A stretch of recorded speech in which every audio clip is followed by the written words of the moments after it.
Bueno, antes que nada, quiero que levantemos la mano los que lloramos. Bien, bien, no me dejaron solo. Están con nosotros ASIF KAPADIA y Lina Caicedo, director y productora de la película.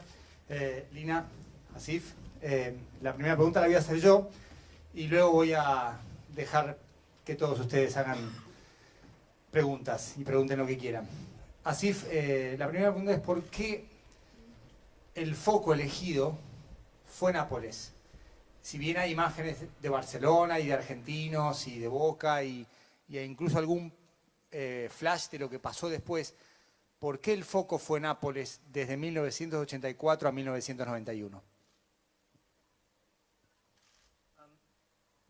The reason that we decided to focus on the Napoli period is because for me, when we make this film, we researched everything from the beginning, from when he was born here, when he played for Argentinos Juniors, Boca, Barcelona, all the way through to Sevilla and Cuba, his whole life. So Lina and the rest of the team researched everything.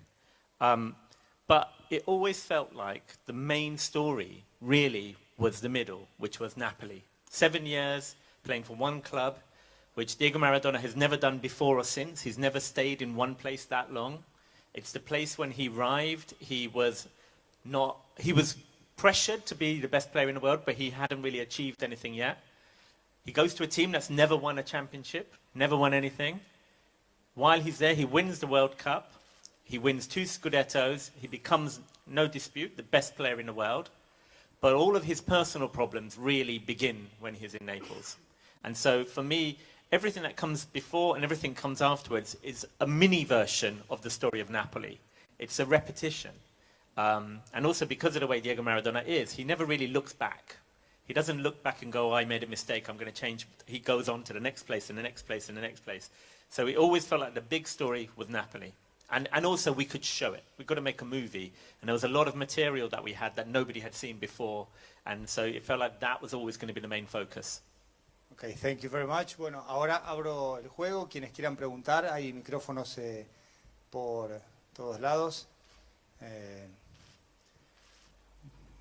Bueno, ahí perfecto. Ahí. Hola, buenas tardes. Pablo Risotto, del Diario de la Nación. Primero, gracias por este viaje en lo personal a mi adolescencia. No sé, cada uno tendrá su edad de cómo lo vivió Maradona.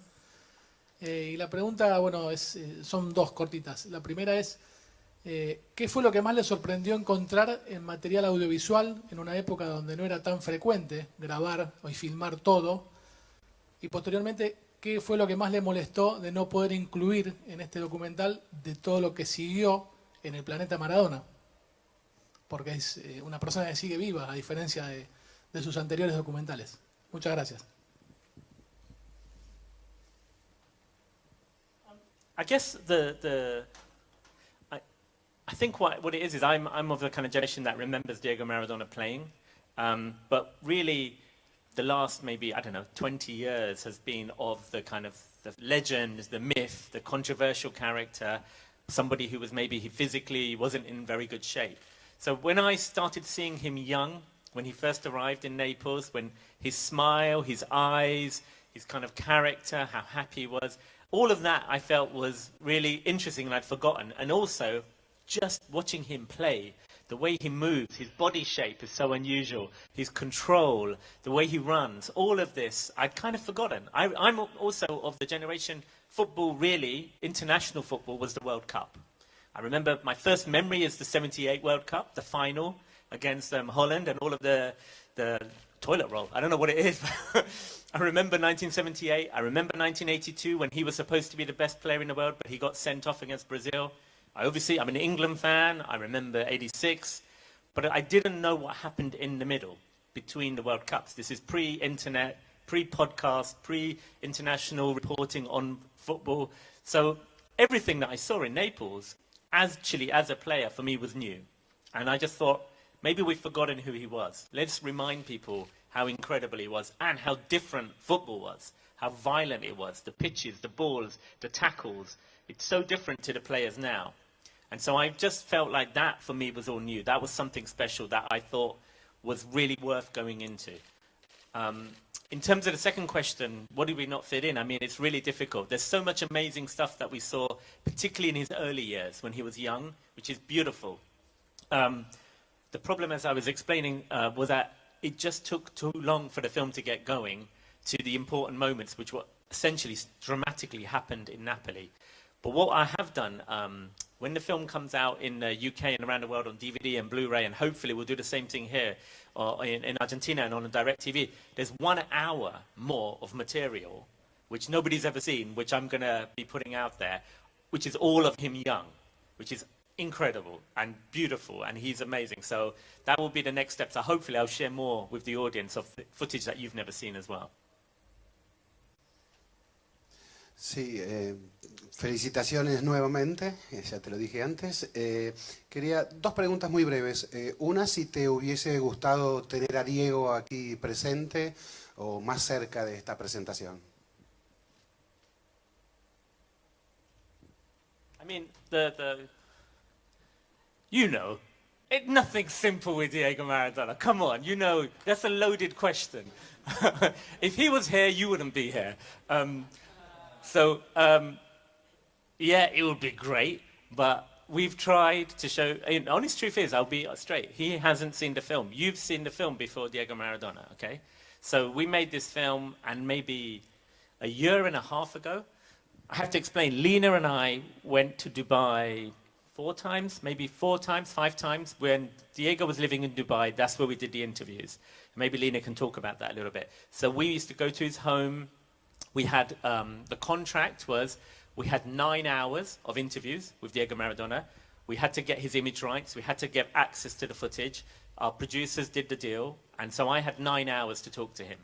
Now, when I did Senna, when I did Amy, maybe I would talk to people for 4 or 5 hours and I'd meet them again and again. So I'm used to doing lots of very long interviews. So for me, 9 hours is not a long time. But 9 hours with Diego is a long time. The deal was meant to be, we had 3 interviews, each one was 3 hours. But the honest truth is, Diego's attention span was about 90 minutes, funnily enough. So we would go there and we would talk, and then we'd go away and we'd come back the next day and interview him. And then maybe sometimes we'd go away and come back 1 year later. So getting this sort of access was complicated, but we built up a good relationship. So my plan was always, at the end of when we had a film, was to go to Dubai and show him the film together, personally, before anybody else sees it. But it just was our bad luck, maybe, the timing. It's just when he left Dubai, and then he was in Colombia, and then he was going to go to the World Cup in Russia, and then he was suddenly coaching in Mexico, and he's been traveling everywhere. So whenever we tried, we were never able to show it to him. So I guess one of the issues was I always wanted him to see it first, and now he's going to be one of the last to see it. So really, your reactions are going to be very important to what he says on Instagram tomorrow. So we'll see. Do you want to say something about me? Just talk about the experience of doing the interviews. Bueno, pues conociéndolo, pues no conociéndolo a Diego, fuimos varias veces, 4 veces, 5 veces a hablar con él. Siempre fue muy cortés, pero obviamente dependía de su estado de ánimo. A veces muy lúcido, gracioso, con mucha energía, pero otras veces la entrevista terminaba después de 20 minutos, no quería hablar más o no quería hablar de ciertas personas, y tomó mucho tiempo poder como crear esa confianza con ASIF. Pero sí, como dijo ASIF, intentamos varias veces de mostrarle la película a él, y por varias razones no fue posible. Creo que para él va a ser una cosa muy personal, que él va a tener que ver esa película sola, y creo que quizás también va a ser muy emocional para él, porque va a haber mucho archivo en esa película que él nunca ha visto de su vida. Y yo, por ejemplo, no puedo imaginar estar viva y otra persona, recontar mi vida con personas que tuvieron contacto directo conmigo, familiares, amigos. Entonces, aunque es un poco triste que no pudimos verlo con él, creo que es mejor que lo vea en su momento. Y la otra pregunta es sobre Nápoles. La presentaste hace unos días en Nápoles. La película gira en Nápoles. ¿Cómo la recibió Nápoles? Esa locura que nos muestra tu película de Nápoles, ¿qué es hoy? ¿Cómo la recibió? It was a really very strong, very emotional screening, actually. It went down really well. A lot of the people, again, on the Neapolitan side who are in the film came to the screening, a lot of fans. I have to say, this was one of the quietest screenings I've been in around the world. So I'm interested to almost know, is it because you're just studying what's going on, you're thinking, what does this guy from England know about Diego Maradona? I don't know. Or because when he scores the second goal against England, in France, in Holland, in Italy, everyone starts clapping. The whole audience start clapping when he scores. In Argentina, nothing. So I'm quite shocked by all of you a little bit. So they were, I'll be honest, a bit more emotional and vocal. They were laughing. There was definitely a lot of emotion here in terms of crying. I have to be honest, whenever there was a scene to do with the Camorra, it got very quiet. It got very quiet. I was a little bit hiding in my seat thinking, how is this going to go? And then it was okay again. And then it'd be another scene. So it was, they all said, to be honest, the film was very honest. And so far, people who have seen the film, Signorini, Fernando is here, maybe we should ask him, people who were there, but people who've seen it have said that the balance has been right in terms of, at times it's tough, but it's true and honest. Fernando, do you want to say something? Do you have a mic? Yeah. No, sorry, we'll come to you then. No, creo que está todo dicho, creo que es la cuarta vez que veo la película y cada vez es como que me vienen pensamientos nuevos, reflexiones nuevas acerca de cosas que tienen que ver también con los argumentos que tuvo Diego como para tener que oponerse a ese poder que de todas maneras quería que él fuera como ellos querían, ¿no?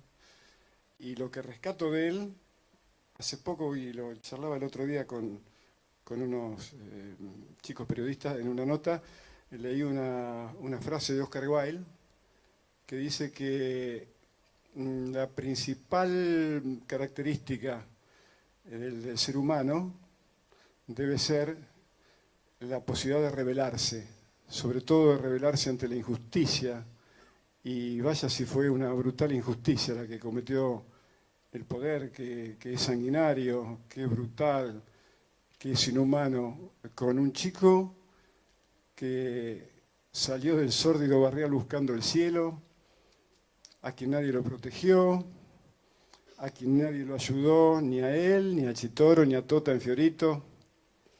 Y después querían que fuera políticamente correcto, que se olvidara el pasado, que olvidara su condición de clase, que no fuera contestatario. Vaya si él tuvo argumentos y creo que sí, decididamente admiro mucho más aún a ese Diego rebelde, que al mismísimo jugador de fútbol. Alguna vez como jugador de fútbol también se equivocó, porque hasta erró penales, pero en esa naturaleza rebelde, y cada vez que habló y lo hizo, ahí no se equivocó nunca. Creo que es superior todavía al jugador. No hubo presidente que se acercaran a Fiorito para preguntarle qué necesitaba. No hubo papa que lo invitara, al Vaticano. Así es la porquería del poder que yo también detesto y yo también desprecio. Ojalá hubiera millones de Maradona y mucho menos poderosos que tienen al mundo al borde del holocausto, porque los que tienen realmente en vilo al mundo estudian en las grandes universidades. Entonces, no es Maradona, no son los chicos salidos de la Villa Miseria los culpables de que el mundo esté de esta manera, y mucho menos en Argentina, que estamos pasando lo que estamos pasando.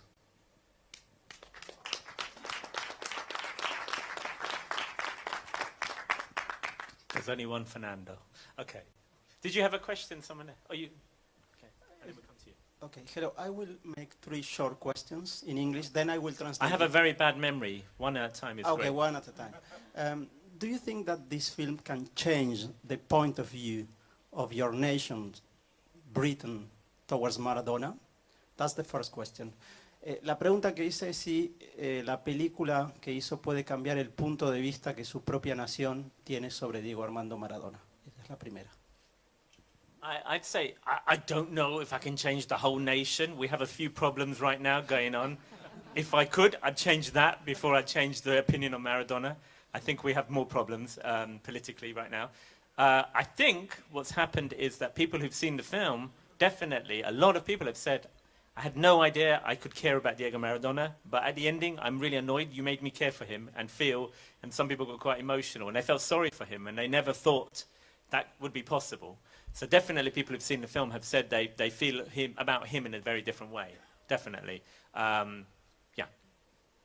Yeah, and the second question for both of you is, what do you think about the phrase of Fernando Signorini, that one thing is Maradona as a character, another thing is Diego, the simple Diego?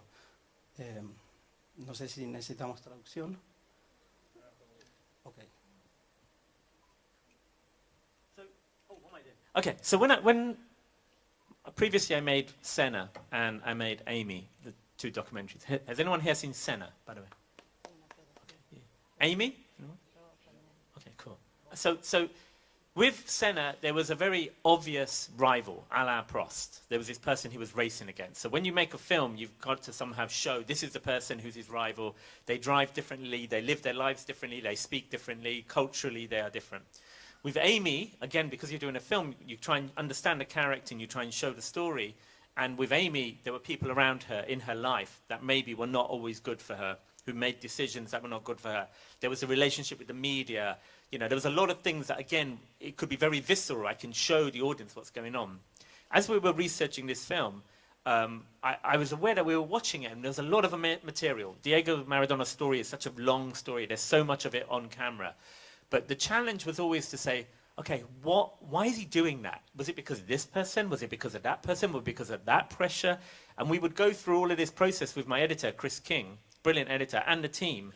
And what was interesting is everyone we spoke to, because part of it is not our job as storytellers, filmmakers.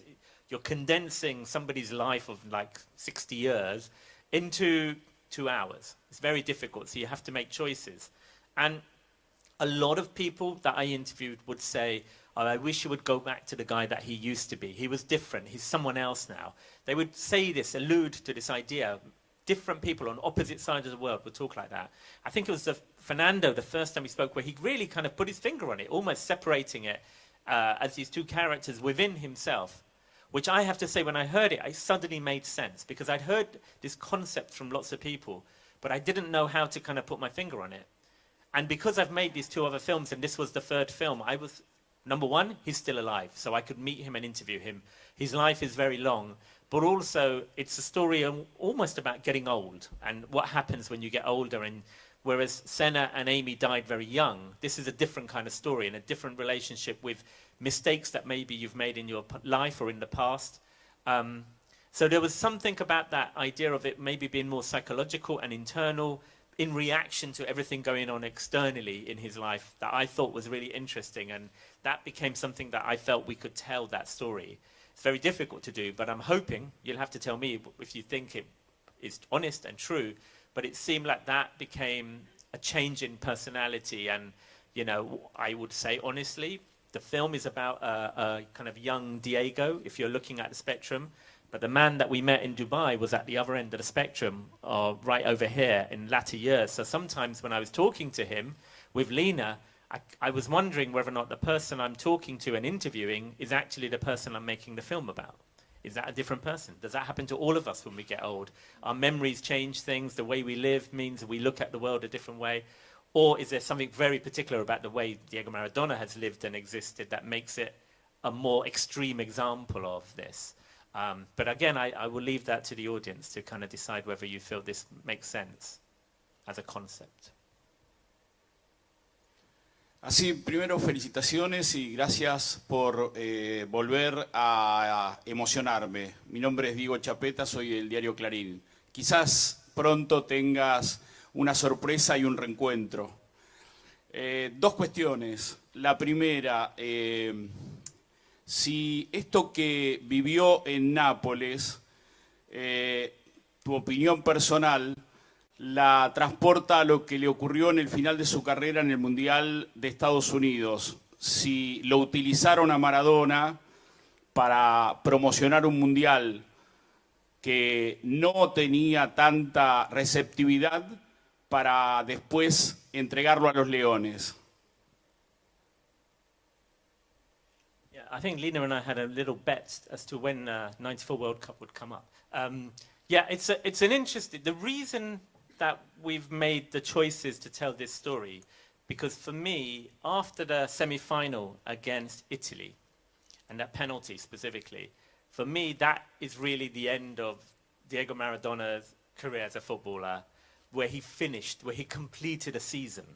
Because everything that comes afterwards, Sevilla, he goes to, how many teams has it come to in Argentina, where he plays for 5 games, 6 games, 12 games, and the 94 World Cup. He never completes the World Cup. Somewhere or another, something will happen now, whether it's the corruption of FIFA, that means that he doesn't get to finish the World Cup, but in a way, it becomes this cycle of hope and kind of somehow it goes wrong. Hope and it goes wrong.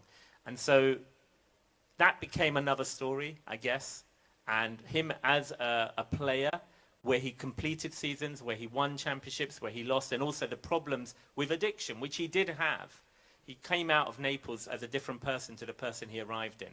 And so we had to make a tough decision, and that's one of the reasons that we didn't go to 94. I understand in Argentina, it's a big, important part of his history, but there were so many comebacks that we ended up having to make a tough decision, and that we have the shots, we understand, you understand the shots are there from the 94 World Cup. But yeah, it's really, we talked to Fernando about it again, and we talked to lots of people, and I know Gonzalo Bonadeo felt very passionately that was key part of his story. But we have to make some tough choices when you're a filmmaker, and in the end, we decided to focus more on the 7 years in Napoli. I hope that answers the question. I'm not sure. Totalmente. Y quisiera preguntarle cómo lo ve hoy con esta vuelta al fútbol argentino como director técnico, con esta revolución que armó en un club chico como Nápoles, como es Gimnasia, si no se asemeja a esas grandes luchas de Quijote que vivió en Nápoles, esto que está viviendo ahora en Gimnasia La Plata. I don't know. It's too early. Let's see how long. If he can stay for 7 years and win 2 championships, then I think that's a great story. And win the World Cup. I don't know if anything can ever compare to Naples, honestly. Nothing. No other player has ever gone to a team like that in the toughest league in the world, where every great player is in one league in Italy, and take a team that was about to be relegated and win 2 championships. It's never happened. It's never going to happen again. Now players will just go to the richest teams in every league, where they're guaranteed to win, where they're surrounded by other great players. It's a bit boring. You know, that's the truth. Football's different. This was when football was a different kind of game. And so that, no one's going to repeat that.